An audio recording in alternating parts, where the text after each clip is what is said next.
America's bicentennial, which culminated on July 4, 1976, was a spirited and unifying celebration of our country, its founding, and its ideals. As we approach our nation's 250th anniversary, which will take place during the next presidency, America is now divided between two opposing forces: woke revolutionaries and those who believe in the ideals of the American Revolution. The former believe that America is, and always has been, systemically racist, and that it is not worth celebrating and must be fundamentally transformed, largely through a centralized administrative state. The latter believe in America's history and heroes, its principles and promise, and in everyday Americans and the American way of life. They believe in the Constitution and Republican government. Conservatives, the Americanists in this battle, must fight for the soul of America, which is very much at stake. Just 2 years after the death of the last surviving Constitutional Convention delegate, James Madison, Abraham Lincoln warned that the greatest threat to America would come not from without, but from within. This is evident today. Whether it be mask and vaccine mandates, school and business closures, efforts to keep Americans from driving gas cars or using gas stoves, or efforts to defund the police, indoctrinate schoolchildren, alter beloved books, abridge free speech, undermine the colorblind ideal, or deny the biological reality that there are only two sexes, the left's steady stream of insanity appears to be never-ending. The next administration must stand up for American ideals, American families, and American culture, all things in which, thankfully, most Americans still believe. Highlighting this need, former director of the Office of Management and Budget, Russ Vought writes in Chapter 2, the modern conservative president's task is to mandate for leadership the conservative promise, limit, control, and direct the executive branch on behalf of the American people. At the core of this goal is the work of the White House and the central personnel agencies. Article 2 of the Constitution vests all federal executive power in a president, made accountable to the citizenry through regular elections. Our founders wrote, the executive power shall be vested in a president of the United States of America. Accordingly, Vought writes, it is the president's agenda that should matter to the departments and agencies, not their own. Yet the federal bureaucracy has a mind of its own.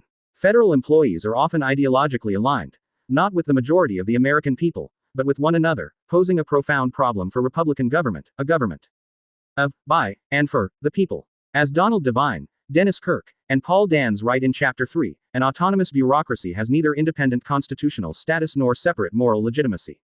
Byzantine personnel rules provide the bureaucrats with their chief means of self-protection. What's more, knowledge of such rules is used to thwart the president's appointees and agenda.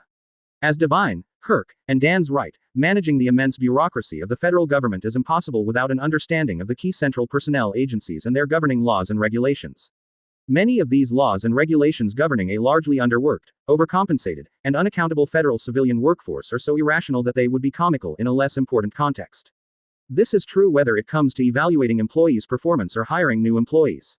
Only in the federal government could an applicant in the hiring process be sent to the front of the line because of a history of drug addiction, or alcoholism, or due to morbid obesity, irritable bowel syndrome, or a psychiatric disorder.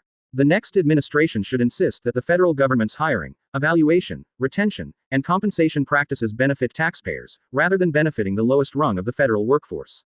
In order to carry out the president's desires, political appointees must be given the tools, knowledge, and support to overcome the federal government's obstructionist human resources departments.